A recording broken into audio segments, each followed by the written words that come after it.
Yes, people, what is going on? Lateness is greatness, as one of the comments have rightly stated. Mioba Banda, big up yourself. But we are finally here. You get me? We were just working on a couple technical things because we're trying to get it right the first time. You get me? But make sure you do smash the like button, like, share, subscribe, all of that good stuff. I'm here with my guy Younes, whose details is down there in the description. Also, give my guy some love. You get me? Me and him done a video yesterday after the African Cup of Nations final. We were just discussing Senegal and the Egypt game. And yeah, it's definitely a good watch. We discussed a bit about the tournament as well, but a bit about the officiating as well. So we had a couple of things that we spoke about. Definitely had a good time. It is on Younes's channel. So Younes, how are you doing today, my bro? Yeah, man, I'm good. Thank you for having me on again. Yeah, man, it's been good. Yesterday's video was fun. Obviously, as he said, for those that haven't watched it, check it out. That was a nice little convo. It's the end of the Africa Cup of Nations now. That's done. That chapter's closed. It's fully club football and trying to get Chelsea to sort their stuff out. If I'm going to keep it PG, because like with the Plymouth game and the way that went down, yeah, we won, but my goodness, there are things to discuss. So I hope today is going to be a conversation that opens things up properly. Yeah, a bit of a gives things a bit of an eye opener. But do you know what? I was gonna go through obviously this current squad against previous other squads and other title winning squads, as you rightly mentioned before the stream, not just Chelsea as well. But let's talk just briefly about that Plymouth game, Chelsea versus Plymouth. Now, yeah, our expectations going into this game, let's start there, because I said by halftime I would like to have at least a comfort barrier with a couple of goals against a League Two Plymouth side who were currently sitting in seventh League place. One, League One, yeah, League who One, was sitting in seventh place. Do you know what I mean? So I don't know if it was wrong of me to expect us to be going through comfortable and not shithouse our way through an extra time win. But it is what it is. That's what happened, Younes. And to be honest with you, I wasn't particularly impressed with the performance whatsoever, because the proof is in the pudding. Your top Premier League team, champions of Europe, currently champions of Europe, and you're struggling against the League One side, who, by the way, they played well. We're not going to take that away from them. Absolutely, they played well. But they played like a Premier League team. Exactly. On the day, they actually looked like a Premier League side. They put us to the sword, took us to extra time. Like if that was a league game, would have finished 1-1 at halftime. Would have finished 1-1 at full time. That's quite unbelievable when you're thinking about what to expect against a League One team, and we're meant to be the European champions. No, I was the same. But this goes to show you, innit? It's that old saying: football is not an exact science, and it never will be. So no matter what, if it's 11v11, no matter who they are, anything can happen. And that's not just been us this weekend. There have been all sorts of freak results this weekend in the cup. Absolutely. Tons of freak results. You know, United getting done. Forest beating Leicester, the holders 4-1. West Ham getting taken to extra time by Kidderminster Harriers and having to score a last-minute winner. Bournemouth knocked out Bournemouth. Bournemouth, they play in the National League. And before that, Defenders and that up there, huh?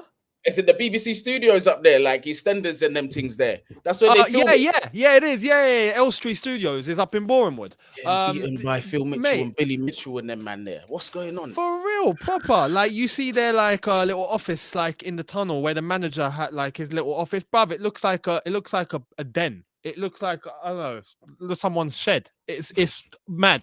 But that's the beauty of the FA Cup. In the last round, you had Arsenal get knocked out. Against Forest, had Newcastle get knocked out to Cambridge. That's what happens in the FA Cup. Hey, bro, listen. This just goes to show. Like, first of all, let me just say this. Yeah, the way I'm talking is as a sour fan. That's what I am. I just feel sour right now. Yeah, no team deserves to win any football game. You have to work for your results, right? And this is actually, on the flip side, this is the beauty of the tournament, because without being, coming off the Chelsea thing right now, and if you're looking as a mutual, this is what you watch football for. This is what makes this tournament exciting. But you being a supporter, you don't want to be on the receiving end of them kind of results, right? And Yeah. speaking of, you just mentioned Nottingham Forest. Boy, did you see what they did to Leicester? Yeah. The holders.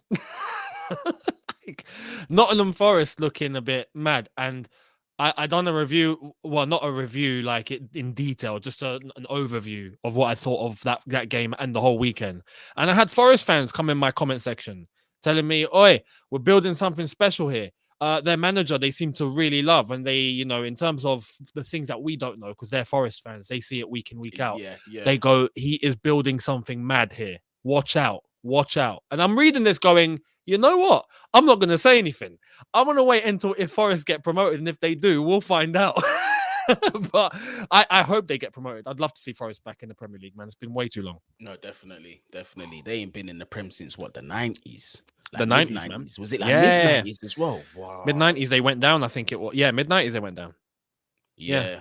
Never came back. It'll be good. It'll be, and it's a club full of history as well for those that don't know, man. Hey, they've got as many Champions League as us. Yes, they do. They had an absolutely legendary manager as well. Brian Clough was an absolute madman, absolute lunatic, that geezer. But they loved him over there. Do you know what I mean? He done the business. Whether his style of management and his media demeanor would work now is a different question. Well, he was like the Mourinho before Mourinho. Yeah, he was. You know I mean, he was seen as like the English Jose after Jose came and found out what he was about. They're like, oh yeah, Brian Clough was pretty similar to you. Like, So, it's mad. But obviously, going back to like our point with Chelsea, you expect us to get a result. You can't determine it and be 100%. But realistically, on the day, shout out to Plymouth, but we were poor, man. We were just poor. we had no excuse. We were absolutely no poor. Excuse. And it going into the Club World Cup as well. Yes, I know we're gonna have one or two more faces in the squad that will be available, but I still have my concerns in the back of my mind. Do you know what I mean? And listen, to some, the Club World Cup is not the be all and end all. But again, I've explained numerous times on platforms, I'm greedy. I just want Chelsea to complete the full set. Even if the Club World Cup was a community shield and we never had it, I'd still want it that much, just for the sake of completing the thing. It's a bit of an OCD. Do you know what I mean? It's just facts. Yeah, you've got like everything. It's like having like a sticker book, right? You've got all of your stickers, and then you've just got one there that's just missing.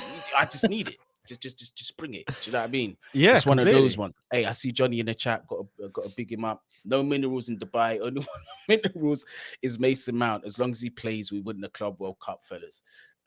Johnny's Mason Mount agenda is undefeated, unparalleled. It's unparalleled. But do you know what? Big up Johnny, man. He's always behind the boys, 100%, and he calls it how he is.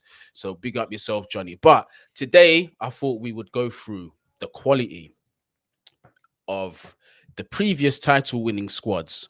Not all of them. I'll go through one or two of them, because there are, well, in particular, our rebuild window, where I don't think we'll be seeing that again, where we'll be just turning in that many top quality players.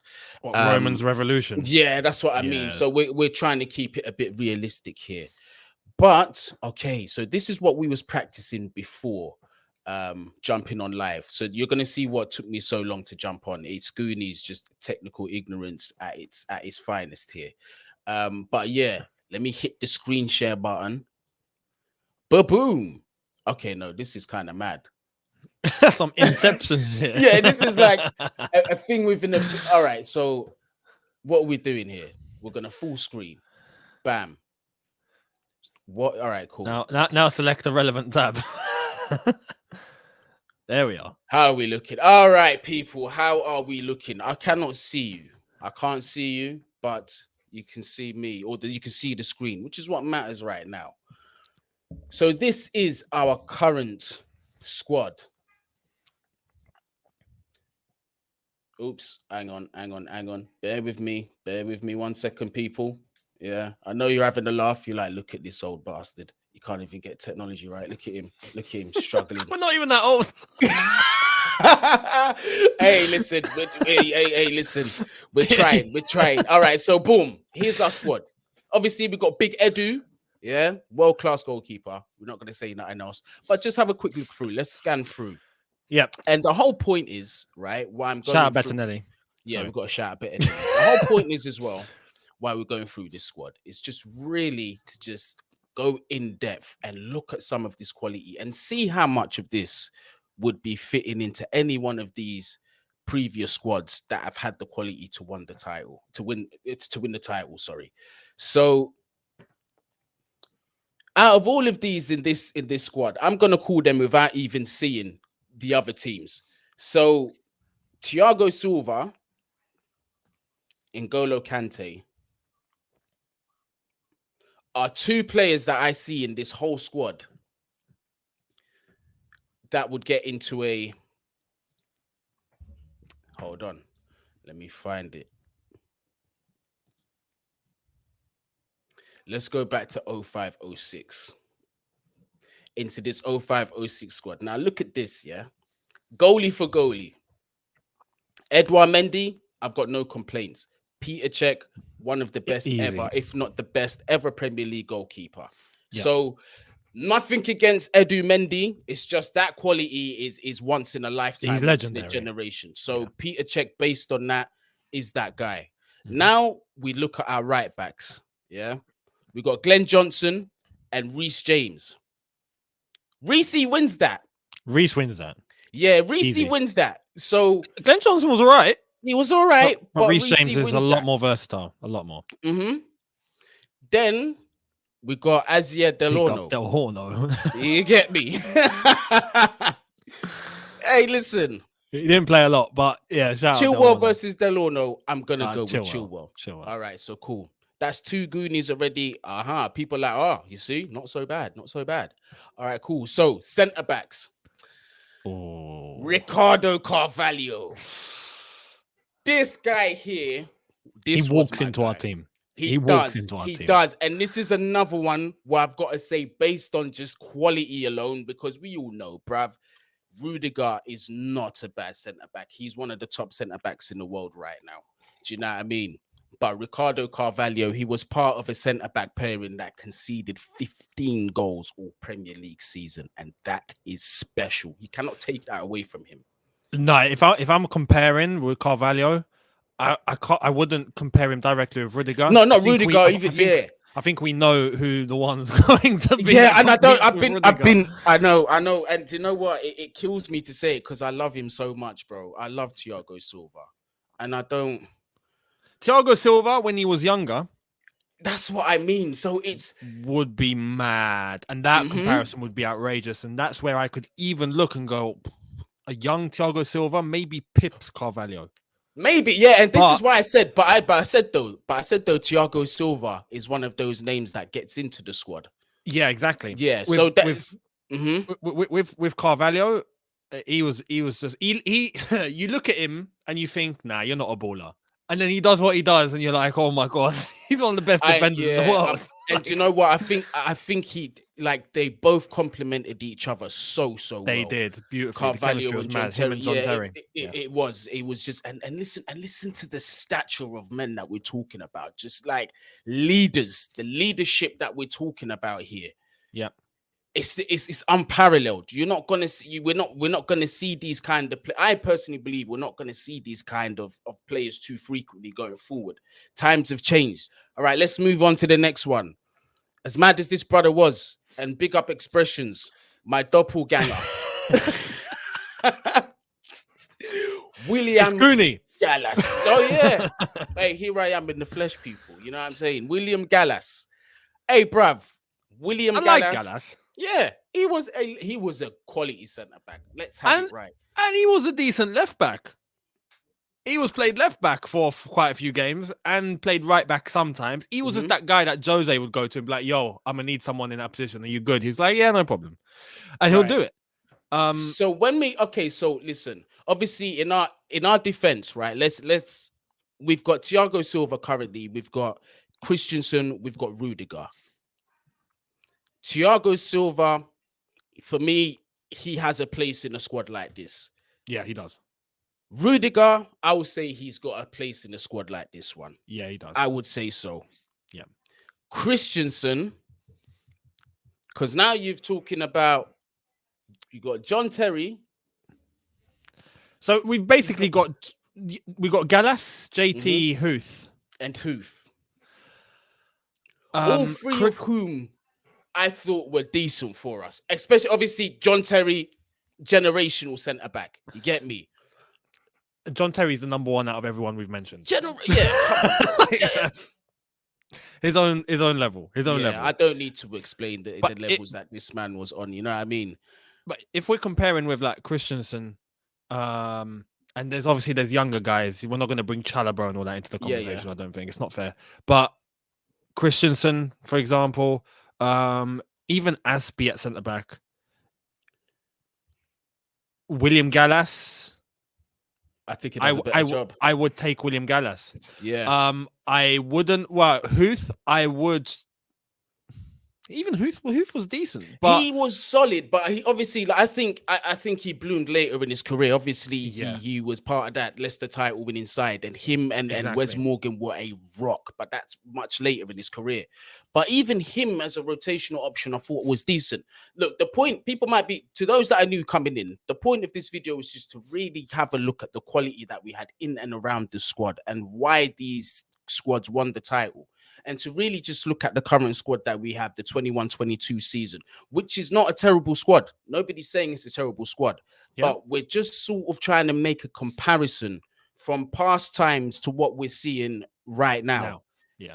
And why I feel and why Younes might feel a certain way as to why we're going for certain transfer targets. Backing up our talk, why we're saying we don't want to go for Deadwood in January. This is the stuff that we're coming from. This is the quality and the depth that we're coming from. And we don't want to shy too far away from that. So really, this is sort of like an eye-opener to people. Because to some, until it becomes visual, it's not, you don't really process it. And I can be one of those people. So I thought it was important that we went through this. But let's move on from the centre backs. If you can zoom in a bit, because I know some people can't see apparently. So we'll zoom. If you can, go into the menu and zoom a bit, or if you can. There. Just start hitting that plus button. Spam the plus. There we are. There we go. Still learning. We're still on our way. But you get me. We're getting it right with the help of good old Younes here. Big up yourself, Younes, man. Without you, this would have been an absolute calamity, bro. But yeah, so we've decided Rudiger, Thiago Silva. They wouldn't look out of place amongst the centre backs. Rhys James, we've established, would be a better option than what we have. Yep. Glenn Ben Johnson. Chilwell. Yep. Ben Chilwell as well. We've established that. So I've already been proved wrong on that side for the 04-05 squad. Well, I mean, even so there's Wayne Bridge to talk about on the left-hand side, and Paulo Ferreira, who was the first. Paulo Ferreira, who was Do you although we missed out Paulo, he was solid, but he was reliable. He was just reliable. He wasn't special. He just done his job. I'm still going with Rhys James. Me too. With my guy Rhys James. And with Wayne Bridge, Wayne Bridge was good, man. Yeah, it was a shame he left on this. It was blatant why he left. We weren't in the circumstances. The circumstances that he did. Cheers, out of respect. Yeah, just out of respect for the man. I ain't really going to go into detail. If you don't know that story, go back and do your own research. We're not digging that up again. But yeah, now we move into our midfield. This is where it gets techie. And as good as our midfield is, right? I think you know what? I think the midfield is very easy to go through. No, but I'm saying in terms of for our current squad that we're seeing. Yeah, very easy. This is where it would be now, who out of the current squad would you makes think? it? So the midfielders that we have who make it into this, Kante, done. If you see what I'm saying, it's very easy. Now, and even Kante, because Makalele and Essien were here, bro. You know, like Makalele had a whole role named after him. Exactly. And Essien was an absolute machine. So even what would be mad is Kante and Essien playing together. Oh my god, that would be outrageous. That would have been mad. But this, okay, so you see with Kante, he comfortably sits on that bench though. Comfortably. He's in the squad. And he will play. It's Kante. But apart from that, look at the rest, man. Look, Makalele, Essien, Lamps. Oh man, that's it. That's all you need. That's it. Manish, I thought was gonna do a bit. I thought he was gonna do a bit more, bruv, but it didn't really. It weren't really it for him, innit? I think, yeah. So what I think is, say a Manish, right, or even a Joe Cole, or if you're looking at some of the others like a Lassana Diarra, Jeremy, right, Kovacic gets into that conversation. But in terms of first 11 starting, bruv, Makalele, Essien, Lamps, and then Kante would be an option for sure. But Kovacic, I think, would make the bench. Jorginho wouldn't even be considered. He didn't suit the way that we played. He wouldn't survive in this squad.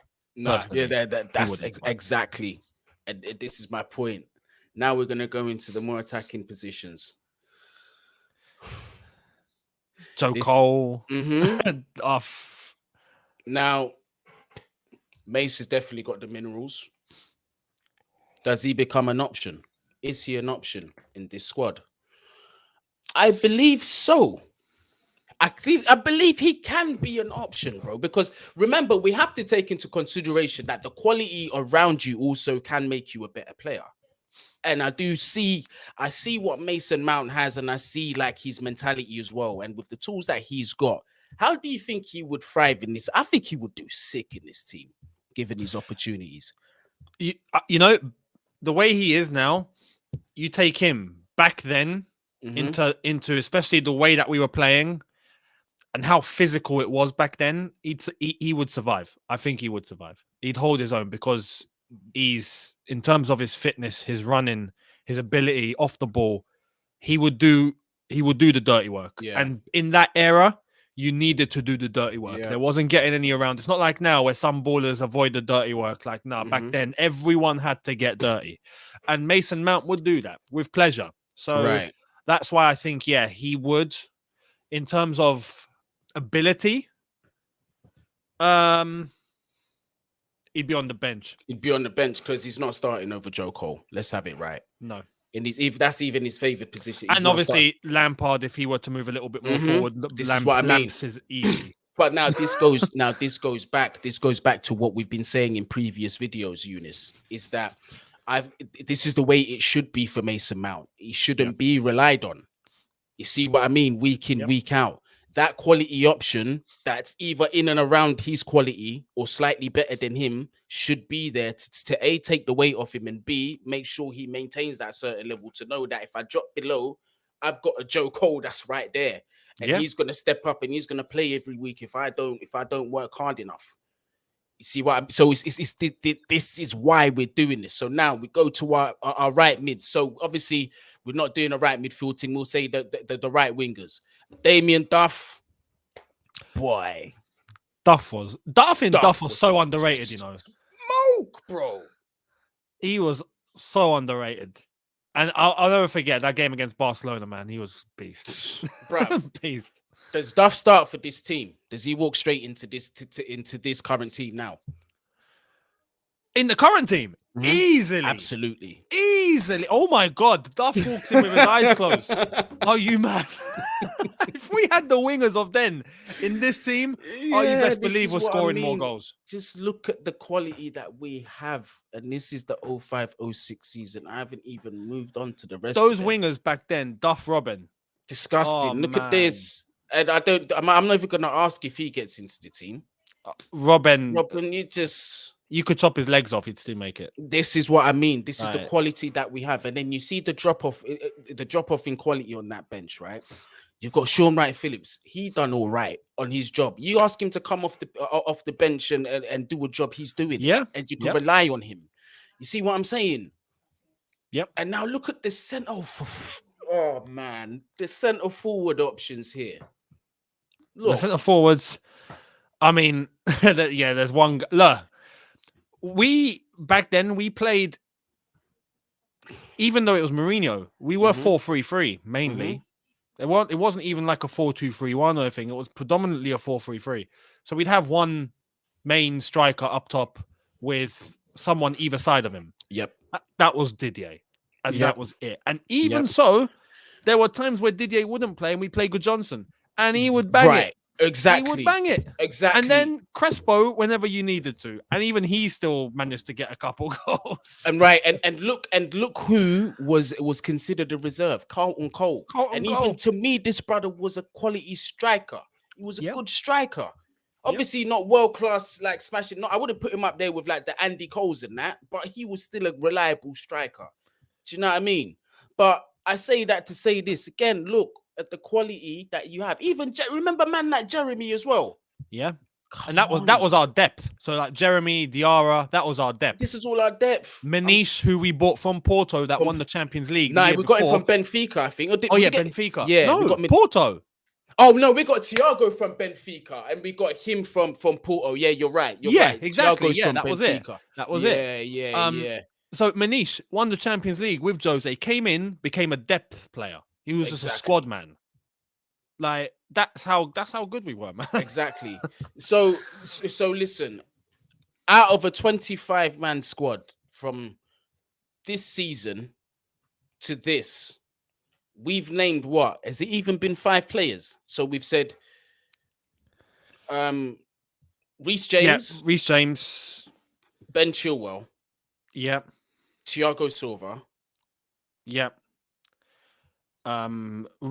Rudiger is definitely in the debate. Yeah, he makes the team. Kante. Kovacic as a squad player, he'd be on the bench. Mason Mount as well. He'd be on the bench. Yeah, and that's 7. I think that's not too bad. That's 7. But out of those 7, how many of those actually start? Exactly. I was just gonna say that. Rhys James and Chilwell. Yeah, and maybe Kante. Maybe Kante. So that's 3. That's it. That's it. Okay. So what is this next squad is? All right, no, that's the 09-010 squad. Yeah, all right, let's just do the 09-010 squad.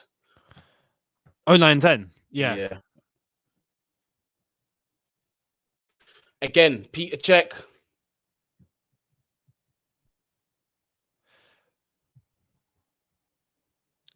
So yeah, we had Ashley Cole at that point. Yeah, I know that. Yeah, I was looking through that and I was like, something's wrong there, blood. Something's wrong there. All right, so it's easy as. Yeah, that's the one. Yeah, that's correct. Should be done now. There we go. So again, Peter Cech is still our goalkeeper. Yep. Our left back at this point is Ashley Cole. This is where look. Now we got to start talking about how Rhys James and Chilwell might not even make this team. This is what I'm saying now. Yeah, this is where it starts to get techie for this current team. Yeah, but that's not. But the thing is with a lot of these players in our current squad, right? We also have to remember we can't be too biased because they also have youth on their side. Completely. We're speaking from the bias that we've also seen how these careers have all played out as well. So we also have to take, because I'm trying to be as neutral as possible. I'm not just trying to say, you see, this is my point, I'm right. No, I'm trying to look at every other option. So, but yeah, if we're being realistic, currently Ben Chilwell is not starting over Ashley Cole. Absolutely not. To me, he's the greatest ever left back. Completely. If you're talking, at least one of the greatest. The greatest Premier League, absolutely. In terms of all time, but I'm talking in all time, he's one of them, and he's 100%. definitely comfortably in that conversation. Yeah. So so Chilwell's not starting over him. No. And in terms on the right hand side, we were playing Ivanovic. Hold on, wait. Let's look at the backups, because I want to be fair and see if they get in on the bench as well. Yuri Zhirkov. Chilwell gets ahead of Zhirkov. Van Aanholt, obviously, I think Chilwell gets in ahead of him as well. And he left when he was quite young. So. Yeah, he did. So Chilwell gets on the bench. Yep. Should we move on to the right backs? Yep. Bosingwa, oh my God. Bosingwa, Monobrow Singwa, trust me. Paulo Ferreira. He was still there, although at that point he wasn't. He was starting to exactly decline. Exactly. Um, So Rhys James, Basingwa, you got Belletti as well, who scored some crackers. Belletti, yeah. Rhys James would be in for a shout. Against Basingwa, Belletti, he'd be in for a shout. I'd say do you know what? I'm gonna be kind and go with Rhys. I'm putting Rhys there. I'm just gonna be kind and put Rhys there. Yeah, I agree. And he deserves. And do you know what? It's not a bad shout either. I don't think it's too much of a bad shout, to tell you. No, it's not. It's not. Rhys is really versatile, man. You got to understand as well in terms of him, in terms of what he does defending, and tracking back, but what he does going forward. Yeah, man. I think he's a lot more versatile. I would say though, in terms of defensively, I think he is weaker than a couple of them in that aspect, defensive wise. But he's not weak enough for him to. No, exactly. Yeah, do you know what I mean? So he's not poor. He's just He will, hopefully he will get better, but he's not poor. He's not rubbish. Even defensively, he's actually gotten better. So, yeah. So we got Chilwell on the bench. We've got Rhys James. That starts. So that's one out of this current squad that's going to start. Now we look at our centre back positions again. It's the same. Ricardo Carvalho, John Terry. That was how consistent it was. 5 seasons later, they're still there. And we had Ivanovic at that point. We had Ivanovic. It gets even more crazy. Yeah, we also had Alex. Big up Alex with that just ridiculous rocket foot that he had. Yeah. Yeah. Alex's foot was just an absolute just thunder. Them free kicks that he scored. Was it against Arsenal, one of them that he scored? Liverpool. Liverpool. That's the Champions one. League, 4-4. Oh, man. Yeah, he just took the roof off, man. Yeah. Belter, that one. Yeah, I think Thiago Silva definitely is, after John Terry, in my opinion, after John Terry and Carvalho is a clear winner in terms of being a option off the bench. I just think I think Thiago Silva is a generational centre back, 100%. Yep. And even like a Rudiger would be, at that time, would be compared with maybe Alex Ivanovic.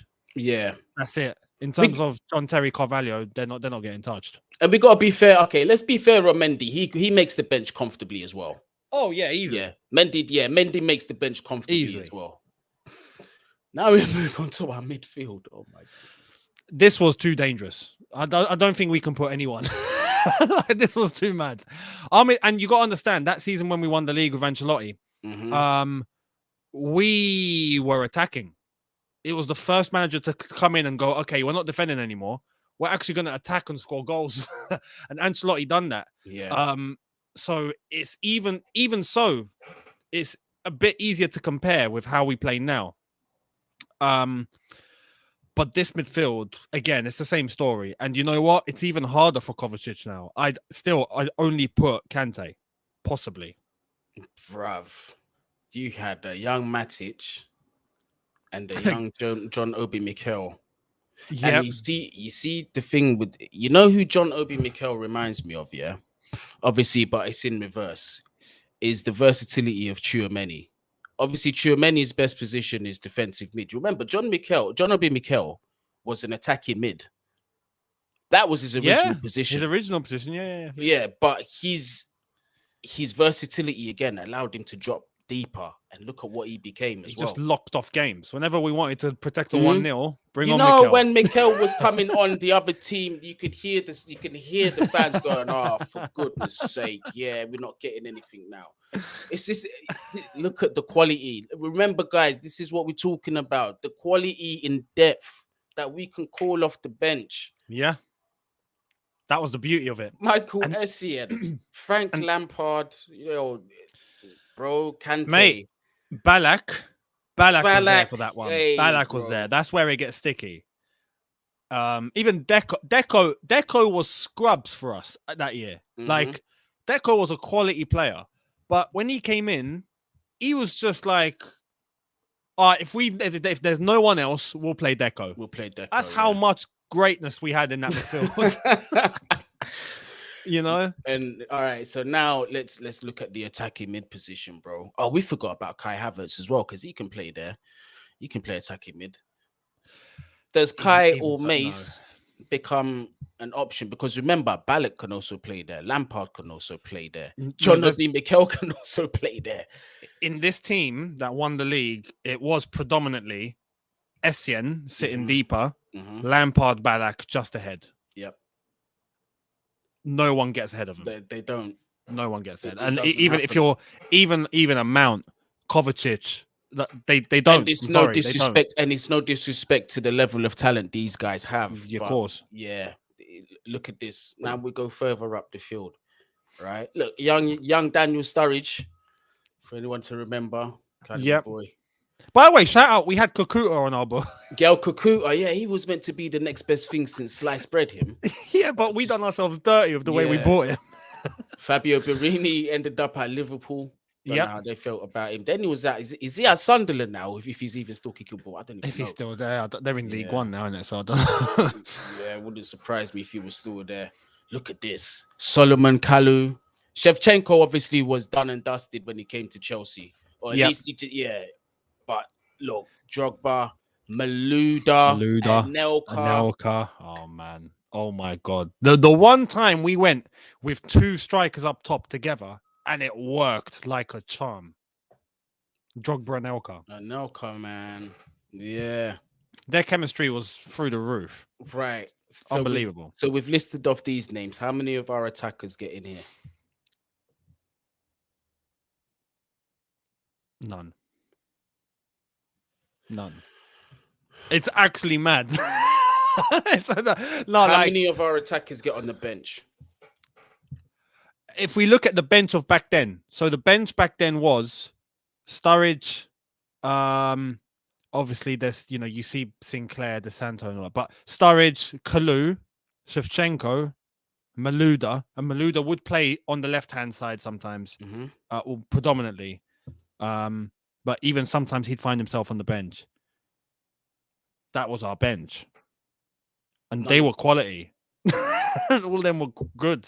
Great players to call upon. This is mad. This is what I've been saying. That the drop-off is just wild, bro.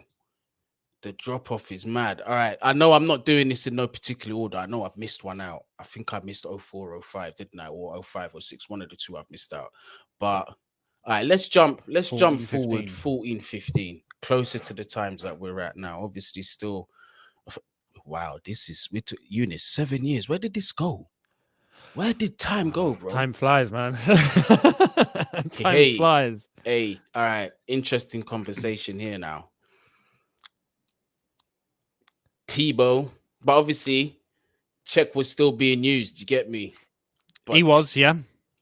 But Tebow, Czech was the sub that season. Yeah, he was. Tebow was our main man. Peter Cech on the bench. At that point, do you feel Mendy displaces Peter Cech? Because they're the same age. Oh man, yeah. That season, Tebow was decent. Like overall, as a goalkeeper, I think that was probably, you could say, one of his best seasons. Did he keep that consistency later? No. And then the way he left just makes me hate him. I'm just like, I hear his name, I think Snake. I'm like, get out. But no, that season, yeah, I think Edouard Mendy gets ahead of Cech on the bench, considering because the way Cech was beginning to reach the end of his career. Yeah, obviously, his time at Chelsea was coming to fair enough. So he gets in.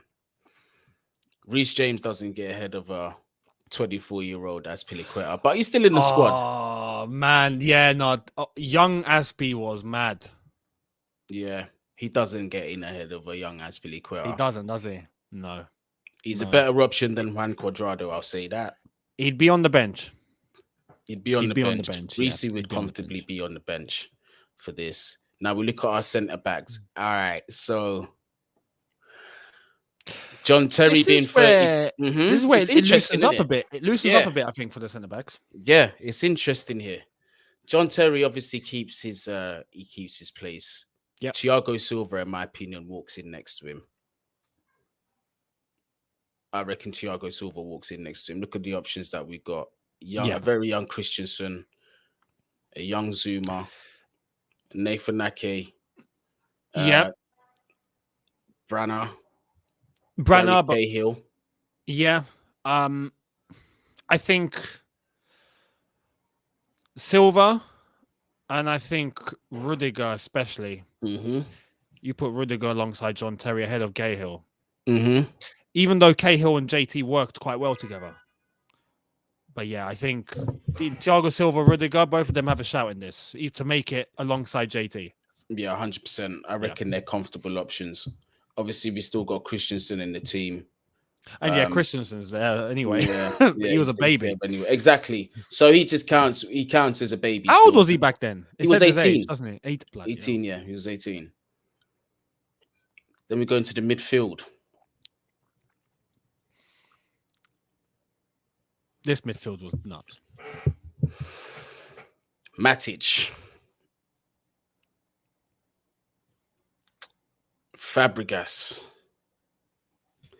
Ramirez, Oscar Ramirez. Mikel was still there. Mikel's still there. We had Mo Salah. So that's 5 options that we've called out. Oh man. Yeah. And shout out Nathaniel Chalobah, of course. Trevor's big Natty, bro. yeah. But Matic was sick. That season he was sick. He was. That was him at his peak. Mm-hmm. Oscar was good. Fabregas was, untouchable. Mm-hmm. Rami was brilliant. Again, for this, again, I think it's Kante again. Kante comes in, obviously, alongside a Matic would be perfect. Mm-hmm. That would actually be perfect for Kante. Having a prime Matic next to him, would have been amazing for him. Yeah. And Cover struggles to get in here. I'll be honest, not ahead of Fabregas. Never. Not even Ramirez. Ramirez was a super consistent, and Oscar was playing his best football at that point. It's tough, isn't it? It's tough. I think it's the same. I think it's still just Kante that really has a chance of getting into the 11. This team. Now we just look at our attackers now as well. Do you know what? Do you know what's sickening? Is Mo Salah didn't even play, bruv. But we can say we had Mo Salah. Yeah. Look at Mo Salah now. Yeah. We had him. He was there. All right. And he was a bench player. I think we all know Eden Hazard. We'll just skip right past him just for common sense sake. We're just not entertaining any conversation where Hazard is replaced by anybody. It doesn't make any sense. No. And to be honest, the entire front line of that season was outrageous. Yeah. And I don't think anyone we have now gets in. Even Willian was banging. Diego Costa and Fabregas. Boy. You had the Fabregas, the Cesc Costas connection. Eden Hazard banging. Willian banging. The midfield is just in behind. But that front three, there's no one that we have now that gets ahead of him. Should we go to the current squad? Oh, that's the transfers. That's not the current squad. That's not the current squad either. I had the current squad up. That's definitely not the current squad. That's not the current squad. Come on. So many tabs up. All right, cool. Do you know what? We'll just do this. No, you can go to the filter, 16, 17. Yeah, no, true that. Yeah. Let's go to the squad. Full squad details. It should be the first one that comes up. Yeah, it will be. Mm-hmm. There we go. Let's just look at this current squad just to have a reminder.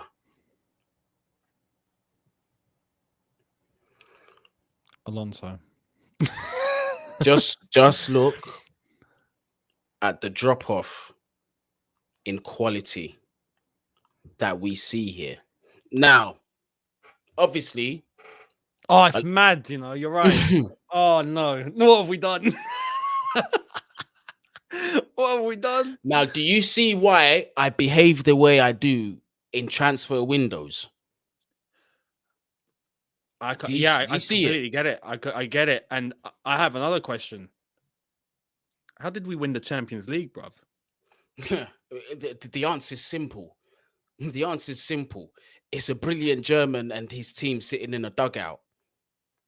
That's what it is. And also, we got to give him props. Frank Lampard for getting us in the competition in the first place. Yeah. Yeah. Yeah. Those are the two reasons why we won that Champions League. Crazy. Mm-hmm. That's great. Now, when you think about it, you look at this squad, all the names we've just mentioned, looking back at the other squads. Look at this. And then you look at this, and it's like, oh, wow. And a lot of them are put on pedestals. Mm-hmm. And they shouldn't. Yeah, man. It's like you look at the depth that we were speaking about, even in terms of our attackers, especially. I think that's where we seriously lack, right? You look at the players that we had, and now we're having to look at options that are all struggling. You know, up until recently, thankfully, Ziyech looks like he stepped up a bit. But again, compared to the names that we've mentioned, does he compare? No. Pulisic, does he compare to the names we've mentioned? Absolutely No. not. Hudson-Odoi, does he compare to the names we've mentioned? No. You look at who we've got up front, you know, Lukaku. I mean, it's mad when you're talking about Drogba and Costa and all them lot, and Elka.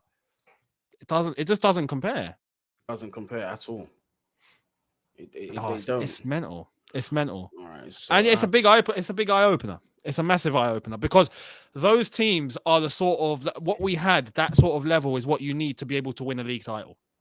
Exactly. That's the sort of squad. And even in terms of the depth that we were talking about, the names that we mentioned that weren't starting but were there, you know, those were players we just called upon, you know, like a Kalu, like a Malouda, a Jeremy, you know, like those players that we've mentioned, they come off the bench and they still do the business. We can't say the same for now. We're bringing Ross Barkley on. Do you know what I mean? So that is what you need to win a league. What we have at the moment, I think it's an eye opener to realize why we haven't been able to compete with a Man City, with a Liverpool. It's just, yeah. I think our eyes were clouded after we won the Champions League. Mm-hmm. I think we thought we were a lot better than what we actually were. No, and now we're seeing it. Yeah, no, absolutely. Absolutely. Look, at the end of the day, yeah, it's a situation where all of us as Chelsea fans, we want what's best for the club. Of course. You lot are coming, you guys come here to listen to our opinions, and we go through the comments and we read through your comments as well. We take your points of view into mind as well. But the one thing that we have in common is that we want our club to do well, you know, and the quality that we have in depth or lack of is concerning. And the business that we have been doing over the past few years, it's come to roost. The chickens have come home to roost because I felt this was an opportunity this year for us to actually win this Premier League title had we had behaved accordingly in the transfer window.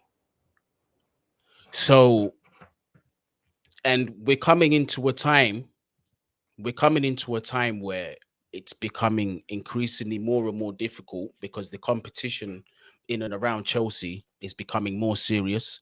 The Premier League itself is smaller teams, quote unquote, smaller teams are scouting a lot more effectively. They're signing players that, you know, are developing into top players in a few years. They're making profits off these players. So we're coming into a time where the drop-offs that we're having and these deadwood signings that we're signing, it cannot continue for much longer. Arsenal already in the mud. It's going to be hard for them to come back. Yeah. Manchester United are in the mud. They're throwing money at the problem continually, but I wonder how long before they stop doing that. Do you know what I mean? They've got to, because at some point, the investment has to start bringing returns. It's got to start bringing victories in.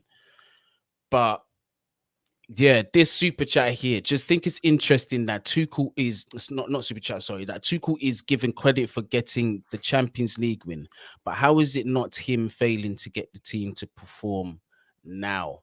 The point is, if you're listening to what we're saying, Tuchel can only work with what he's been given. You got to take into account that this isn't his squad. He has made one signing in this squad, and yet we still question if it's the signing he wanted, which is Romelu Lukaku. Yeah. And on top of that, in terms of getting the team, you know, when a manager's given what he has and he manages to elevate them to a level which we are now seeing was a bit mad, then you give credit, obviously. It's similar to now we realize Mourinho getting second with this Man United team was actually unbelievable when you're looking at how they're playing now. It's not 100% all manager, right?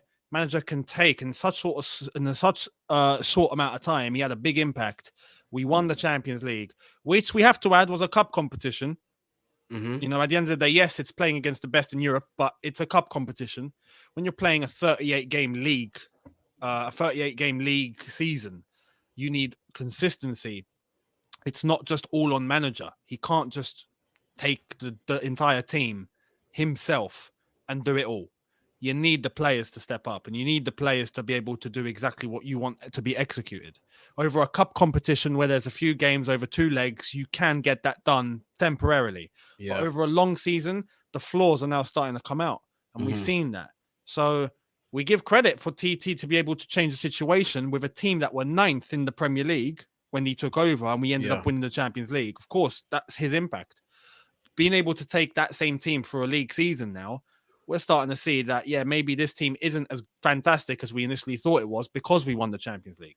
So maybe there are parts of that falls on TT, of course. Yeah, of course. I mean, he's not immune.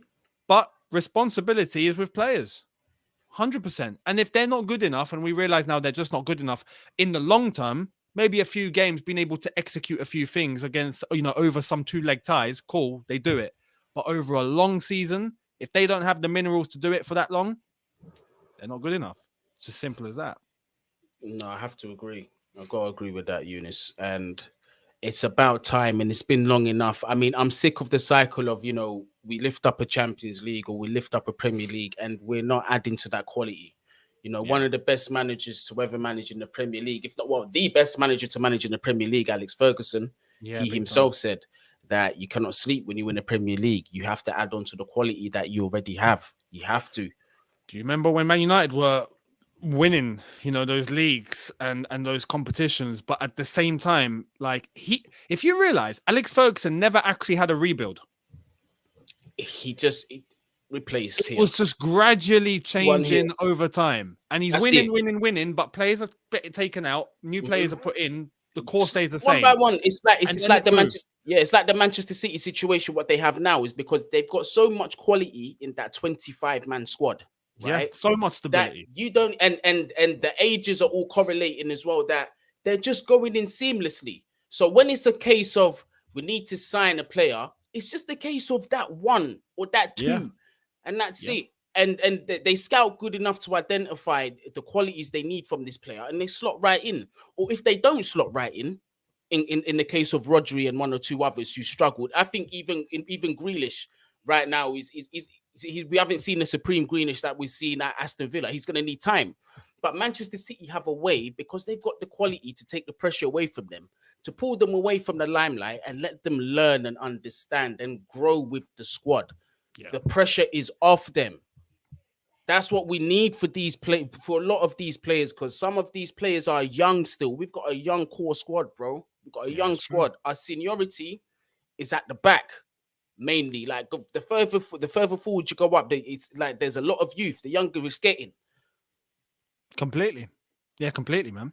And that illustrates just how good depth in a squad works, and illustrates how much stability helps when you have it. And that's the thing at Chelsea, which we don't have, is enough stability, and we need to give that opportunity now. When you look at the way Man City are operating and the way that Liverpool are operating. I mean, look at the buy that Liverpool had with Luis Diaz just recently. That's an example of just being able to pluck in one player who you know is going to benefit the squad and the way that you play, and having an option. You know, going back to the United example, you could see that transition from a team that had Ryan Giggs, Paul Scholes, Van Nistelrooy up front. Few seasons later, all of a sudden there's Cristiano Ronaldo, Wayne Rooney, Tevez comes in later, and it's like, when did that shift happen? You don't realize it. It gradually changes. That's what we need to be able to get to, and we are now in a point where over the last few seasons, it's been, okay, this team's run its course. All right, get rid of a few guys. We're going to have to bring an entire new lot. And then try and run that. New manager. Oh, no, we sack him. Okay, what does this manager want? All right, we're going to chop some of these lads. We're going to bring in a lot of these lads. It's a mess. When you think about it, it's a mess. It's a mess. We need to be able to carry on with who I think is the only option now for us to actually ride some success with, and that's with Thomas Tuchel. If we don't do it, and he ends up paying the price later down the line, as it normally is at this club, we're stupid. We're actually stupid. Exactly. Because the attention needs, I feel like too much attention is being shone on individuals at this club. You know, as much as you know what Lukaku did, it upset a lot of us, and his performances are not matching to it. But we have to call it as it is sometimes. Yeah,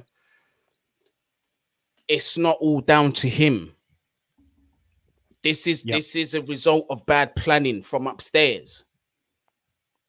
Yeah, he's part of this mess, and to be honest with you, this should have been identified. I got gassed, like I said, but when you look at it with like an actual footballing brain, that signing there didn't make sense, in my opinion. It didn't make sense. That wasn't the type of striker we were supposed to go for, in my opinion. There were other, in fact, if it was, I think there was other areas that needed to be addressed before we got him. Yeah. But me personally, I'm not Lukaku's biggest fan, but I don't want to be over harsh on him as well. I don't. I think as well, in terms of, we got to talk about the non-footballing side of things. Yeah. Because it's easy for a team to perform when everyone's clicking and it's happy and everyone's, loving life, and going to training feels like a blessing, and they get to, all be together and they're enjoying their lives. And all of a sudden, we win the Champions League and it's all, rainbows and roses. That's great. But when something happens, for those, obviously, if you've played football to any level, I honestly believe you'd understand the dynamic of a dressing room and how it operates. If something happens that's negative, it can impact. And I feel like now, with the way that we're playing, are things happening off the pitch within the squad that we don't know? Have certain things maybe deteriorated a little bit that obviously affect mindset and your performance on the pitch? Yeah. Maybe, especially with, when you do go back to that whole Lukaku situation. That's not something that anyone can just rub under the carpet and go, yeah, forget it happened.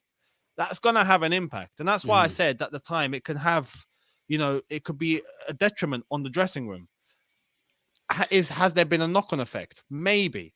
But I think that we also have to pay attention to things happening off the pitch in terms of mentality, relationships, things in players' heads, all of that plays a part. It plays a part. So it's no surprise to see us sometimes playing as weird as we've been playing.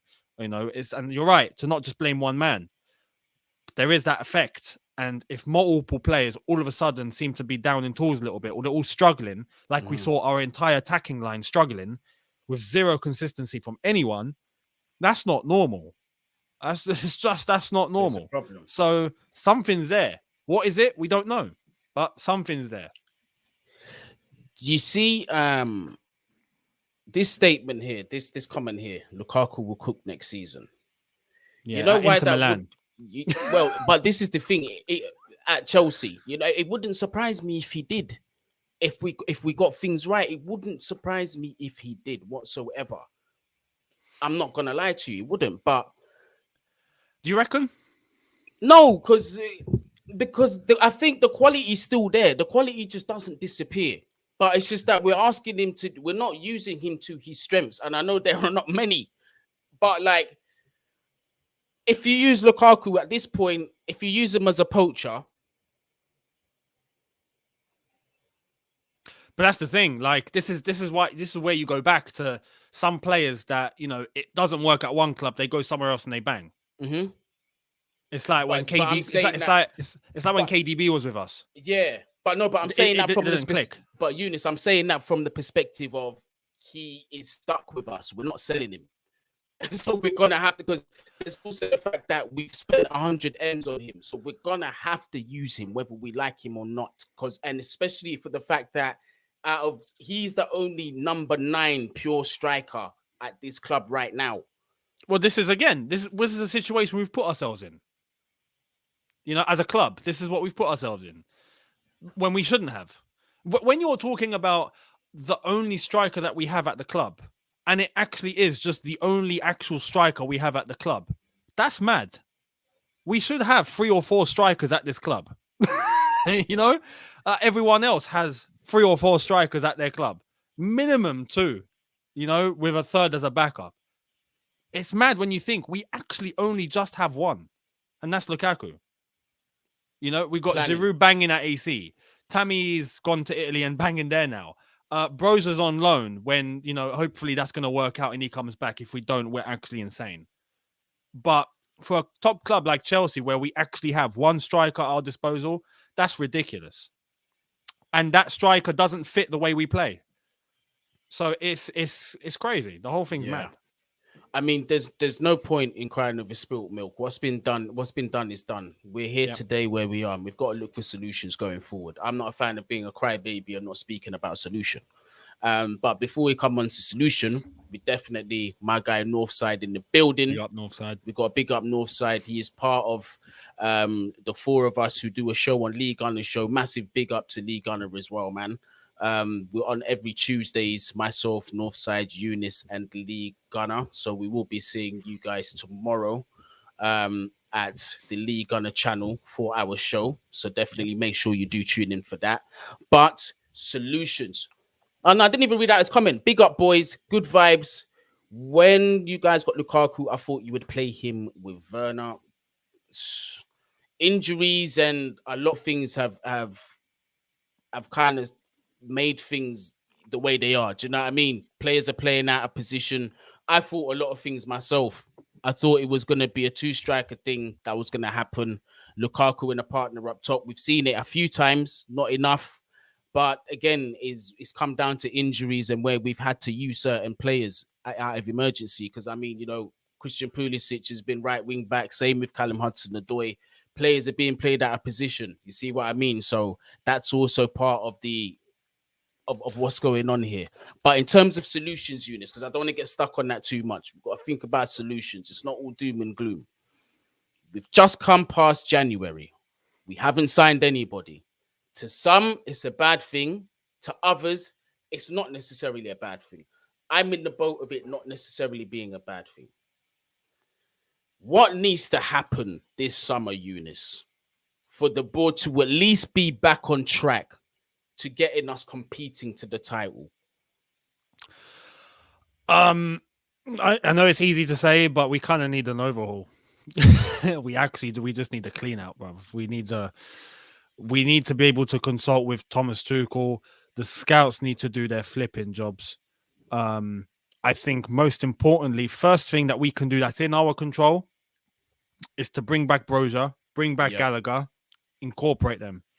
But allow TT to get rid of what he wants to get rid of and bring in who he wants to bring in. Yeah, it's as simple as that. And let him build what he wants to build. Because at the end of the day, he's the one that's going to be building this team to face teams like City and Liverpool and all that. He's the one that's going to have to come up with a plan. So you're not the one to go and find all the tools for him to execute his plan. He's the one that's going to need to find his tools to execute his plan. So I think it's a case of honestly being real and getting rid of just what's not good enough. And there might be some surprise names there, especially in that forward line, and bringing in lads that are identified who are going to work exactly how Thomas Tuchel wants in the system that he wants. In the same way that City are getting players that we know are going to fit. Yep. Liverpool getting players that we know are going to fit. Diaz is going to fit. You know this. We all know this. Mm-hmm. We need players that are going to come in and fit. Right now, we got a lot that don't fit. So Yeah, there needs to be some changes, and he needs to build his squad. He's got way too much from Conte's time, Sarri's time, Lampard's Yes, now. it's a Like pick and mix, isn't it? it is. Yeah, it's like Woolworths still exists. Do you remember Woolworths? And you're in the pick and mix section. You're just getting everything. That's what TT has. So yeah, we need to give him the chance, back him, and give him the chance to build what he wants to build. Yeah, and I think a lot of that is going to be some of the outgoings are going to be just as key because again, it is about freeing up wages and just getting rid of that deadwood is as key in my Yeah. opinion as marquee signings, bro. But we have quite a few. We went through in the last live. Quite a few contracts are running out or coming towards, and then some players going to have a year left on their contracts. Hopefully, that will entice clubs to come in, sign them at a slightly cheaper price for those ones, just take them off our books. And if we're going to make decisions on whether we're renewing certain man's contract or not, it's got to be done. But this summer is going to be absolutely key for Chelsea Football Club. I I think yourself as well, Younes. We can let January go. I'm not too concerned about that. Yep. But summer things need to be done, especially with the upgrade that Liverpool have made by signing Luis Diaz. Because look, anything happens with Mane now, they have a replacement there. They've got replacements for each of these positions. Don't be surprised if they go for a striker, they go for another midfielder or another centre back or wherever to replace the aging players. They've got their recruitment head on. We got to be on point going forward from now on. Big up 88 bus stop for the super chat. There's a trend where the board never invests after we win something. Yeah, that's right. They just assume the team isn't good enough. The board is business focused only. I think, do you know what? As sad as it is, I think it's that's the direction that football's going in general. You know, unless you have like owners who have a bottomless pit of money, like for example, like the Sheikh Mansurs and the people of this world, it's gonna be you have to factor in finances, and that's what a lot of us don't understand because we're not privy to a lot of information, Eunice. And at the end of the day, a business needs to make sure their finances are taken care of to stay afloat. But at the same time, I'm sure you agree, Eunice, the best way to make money in football is by doing it on the pitch and winning. Yeah, exactly. And at the end of the day, to run a successful business, you need to give yourself the best opportunity by doing that, which is investing and investing well and investing smart. Mm-hmm. You know, not just investing for the sake of it. We've done a lot of that. We've done a lot of just buy that player, that player, that player, we'll be fine. No, that's not how it works. So, yeah. And now, obviously, with the fact that Chelsea made a loss in terms of finances, they're trying to make sure that they get that back and, you know, balance the books out. They're obviously thinking of that. And they're not going to go to Roman for a cash injection because we've had enough of that. So, you know, yeah, they've definitely got that in their mind, and that can have an effect on what happens on the pitch. But at the end of the day, you need to give yourself an opportunity, and that's to be able to have the players that you need on the pitch to win. So simple as that. Younes. Fighting crime, trying to save the world. The Pooley Puff girls. Pooley Puff. Dun, dun, dun, dun, dun. They're here. I told you. He's here. You thought I forgot. You thought I didn't see you, RD. I saw the Pooley Puff. The Pooley Puff comments were in effect. Listen, no one is saying Pulisic is a bad player. Nobody's saying that. I think he's a good player. Do I see enough of it? No. Is it entirely his fault? No. Does he get played enough in his? Has he been played enough in his natural position this season? I don't think he has. But is there quality out there? Is there better quality out there than Pulisic? I believe so. Who's going to be more available? I believe so. Who we can get at least 38 games a season out of? I believe so.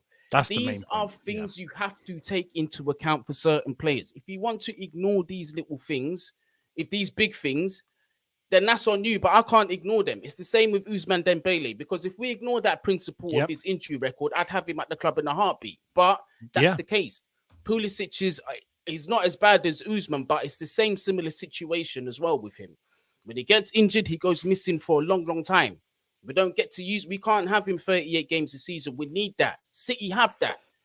You have to understand as well that plays a part to his development because he's young, or at least prior to when his injuries became a proper issue, he was still an up and coming player with tons of potential. Now, if he hadn't got injured the amount of times that he did, I think he'd be a different player now, a much different player, and a lot higher level too. But you get setbacks. Those are the setbacks that you get, and you have them too much. That's going to limit you, even in terms of what you can achieve in your career. So, at the end of the day, we're not, with all due respect, we're not a team that's just happy to be mid-table in the Premier League. If not, we wouldn't have an issue. We wouldn't be having this conversation. But we want to be at the top as the best, and you need those standards. And even though some factors are not in Pulisic's favour, and that's not his fault, if he's not cut out, he's not cut out. And that's as simple as that. And if he's not going to be consistently at the highest level performing as he done after Project Restart, which is the only glimpse that we've really had of him at his best, that's not sufficient enough. You know what I mean? So yeah, we'll wait and see. Hopefully he doesn't get injured again for a while. And that way, hopefully his body can start to recuperate properly and get back to its highest level. But yeah, is the potential there? Absolutely. Time's ticking though. Time's ticking. And let's be fair as well. Let's go back to this. Now, if it was a situation where we had a first 11 and options of what we had of those previous squads that we'd seen, maybe we can afford to have a Pulisic in the squad. Whereas if he's not in, if he is injured, it doesn't hurt as much. Yeah, exactly. We can use him as a rotation option or whatever. Yep. It just, you got to look at things from perspective. Like, look at the squad as a whole. Can we afford to keep injury-prone players in certain positions right now? We can't. We can't. Because we don't have abundance in quality in them positions or enough of it. Nope. Yes, but right. this is where we are. This is where we are as a club, and we're just really just trying to paint a realistic picture for you guys. But obviously, listen, me and Younes, we've been going on for a little bit. We're hitting the hour and 10 minutes mark. I know I've got you overtime here, Younes. I apologize. My bad. But it's just, I get passionate about this one here. Some people attack unfairly. Some people actually, they make very good points that challenge what we say. Some people agree with us. Do you know what I mean? So I thought this will be a way for us to sort of back up our point and really just reflect the quality that we have seen from previous squads. And to what we're seeing now. We need to get back to that standard one way or another. And I think this summer can be the potential to get back on track if we take care of outgoings properly and we sign quality incoming players. No more deadwood.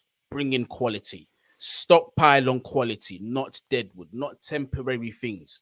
Yeah, but outside of that, man, thank you very much, people, for joining. Make sure you do smash that like button, share, subscribe, all of that. Younes, thank you very much for joining me on the channel. What do you have coming up later on? So it's Reddit Monday. Reddit video being put up later today, and then tomorrow is the preview for our first Club World Cup game, semi-final. So there's that, and then the watch along on Wednesday for it. So yeah, see what happens against Al Hilal. I will be going live with Lee Gunner this evening. Make sure you are subscribed to the channel and the notification bell is on as well. And you are following our socials so you know what time we'll be going live. You get me? I'm going to stop telling people. I'm just going to tell you to subscribe, hit the notification bell. So when it's on, you're going to know, and follow the socials. But definitely, me and Lee Gunner, last week, we had Kenny Ken join us as well. It was good conversation for the Arsenal fans. It was therapy for them. It was the close of the transfer window. So they had a lot to say. If you ain't seen that, definitely go back and check that out. But yeah, myself and Lee Gunner will be live later on. Make sure you are there. Younes, I will be seeing you again on camera tomorrow on Lee Gunner's channel. Gunner. Yes, the four of us, Northside, Younes, Lee Gunner, and myself will be on the channel tomorrow morning. Is it what time? What UK time is it? 2 p.m. UK time. 2 p.m. UK time and 9 o'clock a.m. Eastern time. Yeah, make sure you are there. We can banter Arsenal about their FA Cup game this weekend. No, absolutely. No, wait, it didn't happen. No, absolutely. It's a must. It's a must. And a boom. That's all We we haven't. have. Yep. Have we seen Northside since a boomerang left Arsenal? I don't think we have. We haven't seen it. Northside. Do you know what? You're not so bad. You actually Nah. you're a realistic, decent Arsenal fan. Do you know what I mean? So we won't go too hard on you. But big up yourself, big up everybody in the chat as usual, man. You get me? Appreciate the contributions in here. And thank you for being patient when you saw my my struggles with this StreamYard and sharing the screen and that. You get me? But we got through it in the end. But yeah, man, we are out of here, man. Bless. Take care.